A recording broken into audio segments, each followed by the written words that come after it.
Hey guys, welcome to another episode of the 3, 2, 1 Leadership Podcast with me, Pastor Jeff. It is my joy and honor to grow in leadership right here beside you.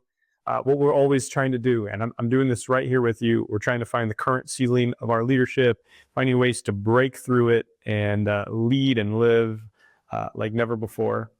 Today we're continuing the conversation from the prior episode on onboarding, where we talked about pre-boarding. And so this is the follow-up to that. We talked about pre-boarding, and we kind of give a sneak preview into some of the onboarding practices. And so we're going over through some of that today.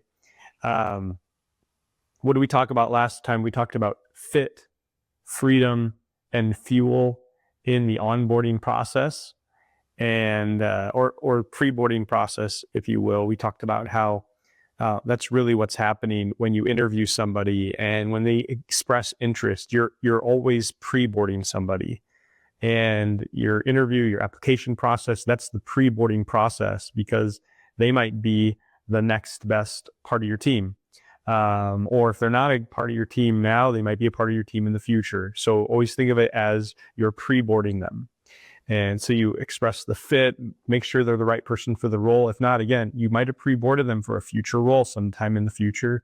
Freedom, what they can and can't decide, what they need your opinion or permission to do, versus what you just have entrusted them completely to do. And obviously you want to grow in trust over time and maybe empower them to do more independently and loop you in as you go. We'll expand on some of that today. And then fuel. You're inviting, if you appoint somebody to a role, you're doing that as a favor to them that will also bless you. What do I mean by that? Well, what happens is you're not going to appoint somebody to a role that's bad for them. You're going to appoint somebody to a role that's a blessing to them. And so you want to fuel how it's a blessing to them and they're a part of a bigger mission, something bigger than themselves. And that's really what you're doing when you appoint them to a role. So we have fuel. That's fuel. And then what you want to do is today we're going to talk about, okay, you pre-boarded and then you onboarded somebody and you need a process. And we're going to talk about mostly orientation and some training, and then we'll talk a little bit about care plans at the end. So 2 things today: orientation, training, one thing; care plans, another thing. Let's start with orientation. Orientation is not just some boring class where you have to go through legal policies and procedure, or just this first day of training. It's like, okay, hey, here's how you do the job. Bye. Go do the job. This is really where everything you did, the fit, fuel, and freedom from the pre-boarding, this is where you make it come to life. I was thinking of how to express this to you. It's almost like the pre-boarding is a movie trailer, and then your onboarding and orientation is like the feature film. And it's really exciting. Everything you kind of teased at beforehand, they get to see and experience now in your onboarding process. So think of it that way. It's like, everything, all the fit, fuel, freedom. I thought that you were a good fit. Now I'm going to show you why you're a good fit. You have freedom to do this. I'm going to show you how to do this thing and why it's special. And fuel, this is something, not just a task to do. This is something that you're going to commit your life to, and it's wonderful. So couple things I want to give you, 3 keys to your orientation and training process. The first one that's going to help you with this is frame your orientation around roles and not just outcomes. Okay? Sorry, let me rephrase that. Frame around roles and outcomes, not just tasks. What you don't want to do is have a great pre-boarding process and then you orientate somebody and all you really did was show them how to complete tasks. You want to train them around desired outcomes. Okay? And why? Why is that important? Well, because you didn't appoint them to do a what, you appointed them to a why. You know what I mean by that? So it's like, again, I'm using a lot of repetitive language because it all kind of mixes together. you appointed somebody to a role to do something that was amazing. And whatever your organization is, there's no small roles. If you made a role, it's because that's a small piece of the bigger puzzle to help your organization accomplish the mission that it exists to accomplish. And so this is a big deal. And so show them the desired outcome that their role, whether it's big or small, again, there's no small roles, so small, show them how they're going to make a difference, rather than just complete this task. A really easy example in the church world, task focused would be like print 200 bulletins by Sunday morning. Outcome focused would be use these bulletins to help you create a guest experience where everybody feels at home and welcome and ready to engage. I don't oversee that team, so I don't have a clear, simple phrase for it, but whoever oversees a team who is in charge of bulletins should understand that there's so much more to that bulletin than, hey, have these printed. These bulletins, this thing we have, they're part of this incredible guest experience we have for the old timers and the newbies. For everybody's going to have a great guest experience, and that's a part of their guest experience. It keeps them engaged and informed, so use it to do that. In fact, fun fact about bulletins for anybody who watches this on a greeting team at a church. One of the most important things for a man when they enter a church is to have something to do with their hands, right? We need something to do with our hands. Men feel much more comfortable if we have something to do with our hands. We're probably more likely to shake hands when we meet somebody. So you have fun with me on that. But you see the difference between task focused and outcome focused. I'm going to trust you with this bulletin process. I'm not just entrusting you with 200 sheets of paper. I'm entrusting you with one of the most critical components of our guest experience, right? Now, think about how that could translate into your environment. What are the outcomes that you desire for those you appoint to a role? We talked about making coffee in the pre-boarding process. I think we did. You're not just making coffee. You're creating a space where someone might meet Jesus for the first time. And so I'm entrusting you with a really delicate part of that process. A good cup of coffee is just going to be that little extra touch on someone's life, where they're like, wow, these people really care about me. I can tell by the quality and care in which they did this thing, how much they care about me. And I'm not just a face in the crowd of them. They really, really care, right? That could happen. That could be the kind of outcome you're shooting for when it's not just about the task, it's about the outcome. And this is where you're maybe going to talk about communication strategy a little bit. And you're really going to reinforce the idea of freedom. Remember, we talked about fit, freedom, and fuel. I'm going to keep repeating those three things. During this roles and outcomes process, you're going to spend a lot of time showing them what they have freedom to do. Here are the freedoms you have to do what you need to do to get this outcome.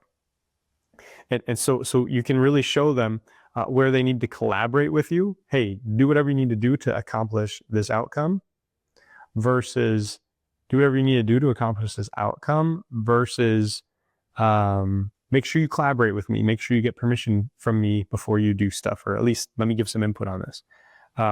You're showing them the outcome and then the expectations to get to that outcome. Do these types of things. Remember, not tasks, types of things, right? Would that create types of desired outcomes? I don't want to go into a whole extra lesson, so I hope that makes sense. I don't want to go on types of things versus tasks, but hopefully that is simple enough without me over explaining it. Well, I did a whole episodes 4 and 5 are called over communication, where we talk about how you need to sometimes collaborate with your direct superior or those who are kind of parallel to you in the organization, or you have freedom to not ask for input, but you need to just loop in your direct reports, versus you just do it and they don't need to know about it because they'll see the results. So you're either a collaborator, a looper, or a rock and roller. You just do it. And this part of the onboarding is a place where you really establish that. What do they need your permission to do?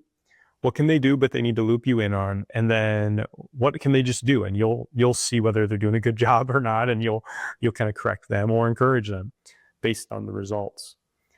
The way we handle that, and we recently had a meeting where I had to apologize to my team for not being clearer on this. A lot of my team lacked clarity on what kind of things can we do and loop you in versus what kind of things can we just do, and versus what kind of things do we need permission. And the way I really like to frame it is, within your team, if I appointed you to lead, that's because I trust you to lead that team. So if you're going to make decisions that just change your team or impact your team, generally just loop me in. And as you loop me in, maybe I'll send some course correction or just say, hey, good job, I appreciate that. But if you're going to do something with your team that will impact the whole organization, then there's probably somebody that you need to collaborate with. And in my organization, probably need to loop me in if you're suggesting something that will change the whole organization, right? So these are kind of things that you get to do when you start with outcome-based orientation and training, not just task-based orientation and training. The second thing you want to do is you want to immerse them in vision and culture. So pre-boarding, you already did this. You kind of talked about the vision. Their fit was based on the culture, or they fit in the culture of this place. And then orientation, you're going to immerse them in vision and culture. So even invisible things, like here are our values and the type of behaviors that we like to do. One of the things that's in our culture, I try to talk about it all the time, is don't pretend that we're going to be an environment without conflict. Assume we will have conflict, and just have good conflict management skills. Like, be predetermined to work through conflicts with people. We say we're peacemakers. And that's because we want to do things in our organization, which happens to be a church, where we do really intense things together that, like faith is something that supercharges people's feelings. So if there's ever a disagreement and it's rooted in people's faith and relationship with God, and we disagree, our disagreements are likelier to be bigger disagreements because of how the big feelings behind them, rather than smaller. And so we're going to acknowledge that, and we want to do so much life together that conflict's inevitable. So we are predetermined to make peace and work through conflicts. That's a cultural expectation. We plan to solve problems. We have a cultural expectation. We have a cultural expectation that if you find a problem, you're either going to solve it and let somebody know you solved it, or if you need help solving it, you don't bring it up unless you've thought of some potential solutions to at least build on with the person you need to help solve it. So, I mean, cultural expectations. What kind of thinking do we want people to have? And you don't have to overcomplicate it, but maybe start with organizational expectations. And then if your team needs some more specific cultural expectations that complement those bigger ones, you go from there. And you don't need 20, you don't need 20 cultural rules. You start with, organizational core values and talk about how you live that out through this team that you're a part of. And while you're doing that, you're talking about culture and vision. You're showing like, hey, and while we're doing this, here's how our team and your specific role helps the bigger picture. We always want to do that, because in the same way that outcomes helps reinforce the freedom they're going to have, vision and culture reinforces the fuel for what they're doing. Nobody in your organization is just doing something. Otherwise, that role doesn't need to exist. What they're doing is something special that drives the vision forward. So again, all my examples are church examples. I'm a pastor at a growing, becoming large church, and everything is mission critical all the time. At least in my mind, that's how I think of it. So if you're a camera operator, you're not just trying to capture a good shot. I'm playing with my camera right now while I do this. You're not just trying to capture a good shot. What you're actually doing is you're recording our content in the most professional and efficient method possible so that it can be cataloged and used to help somebody again in the future or somewhere around the world in this very moment. That's what you're doing. You are a digital evangelist. You are recording content so that the gospel can be recorded and spread all around the world. And nobody's going to reach everybody, but everybody can reach somebody. And so we might be the ones that God uses to reach one person that no one else was going to reach. And so we think of every piece of content as that potential final touch that God used to lead somebody to love Jesus and live fully surrendered to him. You see how deep that goes. You're not just a camera operator. You're not just doing the task. And I could go through my organization and talk about how every single role is a part of the vision for us to lead everybody to love Jesus and live fully surrendered, which is our church's vision. And I want you to think about how everything you do plays into that. Everything you do during your onboarding process helps establish the culture and vision. So if you value high quality excellence and you're late and you're sloppy versus you're early and you're ready, right away, you are reinforcing whatever culture your team will present. And this is why this whole onboarding process is so important. If you don't mind me kind of going on a small rabbit trail for a minute, I think there are very large churches and nonprofit organizations that grow beyond this, but a lot of times we get stuck in a smaller ministry environment because we struggle to standardize the level of quality from one department or team to another. And so it's like when you're maybe a smaller organization that demands less quality because you're way more relational and way less professional. And that's not a criticism of a small church. I love small churches and small nonprofits, but you're going, this is kind of hard to say, but you're usually going to trade off a level of relational for professional as you go.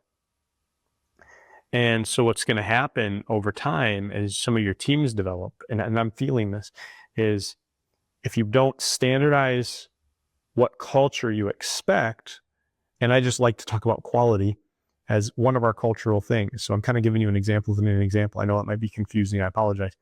What happens is the organization's culture is the average of all of them, but each team could be really inconsistent. So it's like if you don't have a standardized culture, standardized cultural expectation, if you don't have a standardized cultural expectation, what can happen is this team has a leader who's really organized and crushing it, but this team has a leader who's really lovable but unorganized.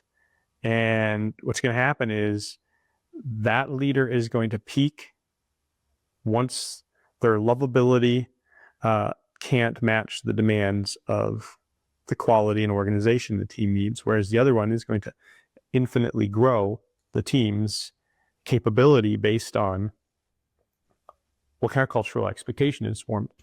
So we'll do more on culture in the weeks ahead. So I don't want to over talk about it, but I really just wanted to give you these examples that, and I'm probably getting too lost in it, to be honest. I just want to give you some good examples of what it looks like when you're onboarding and training, establish culture, and vision, and how it all matters. And let me pause here, and then I'm gonna move on to the third one. One of the reasons I'm giving myself freedom to over-explain some of this and maybe even follow some rabbit trails and ramble a little bit is because I'm really passionate about this right now, because I realize that I haven't done the greatest job of this at Restore as we've grown, and I apologize to my leadership team who is watching this and has felt this. What happened to us, and what I think you could really feel in your own leadership, if you're part of my team, or if you're part of my team, or if you're part of another small nonprofit or church environment, is it took us a really long time to figure out these lessons and get good at it. Mainly because as we grew, there almost wasn't a culture to invite people into, and it was hard to do some of these things well because every role was new as we grew.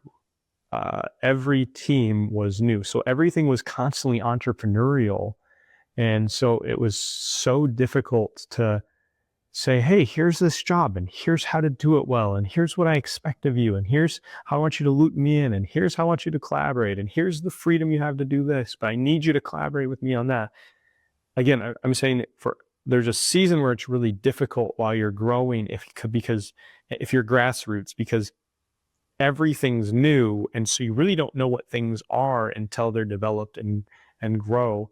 And then once it grows, at least in my experience, it seemed like once it established itself enough, then you finally had enough understanding to go and do this. And so to my team, who I'm apologizing to, we're kind of in a season where we're like retconning and going back to fill in these gaps, to do some of these things well that we just hadn't done well as we go up. And so I'm seeing how needed it is, and I just want you to hear my commitment right now that we're doing everything we can to create a healthier culture and environment because of the very things I'm teaching you right now. So I even maybe, if I can be really transparent, feel a little hypocritical teaching some of this, because I know, and I apologize probably like 5 times by now, that probably haven't done the best job. But I promise I'm finding that ceiling to my leadership, as I always tell you that we're doing, and I'm breaking through it before your very eyes, helping you do the same. So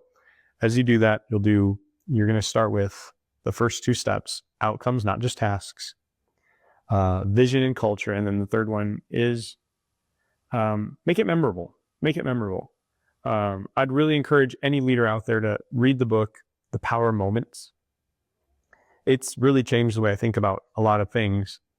And one of the examples they give in there is your first day on the job, whatever it might be, is drastically different. If you get hired, somebody sits you in a cubicle, says, I'll come check on you later, and you just go and you do it, versus they say, hey, here's what I want you to work on for the next couple hours. We already onboarded you.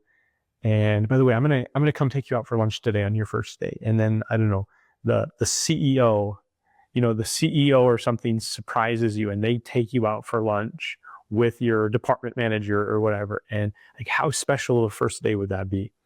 And I'm working really hard to find ways to do that. One of the things I've done is I'm working on, and it's so exciting to me, it probably isn't nearly as exciting to everybody else, but I just want to give everybody just a really nice binder when they start. And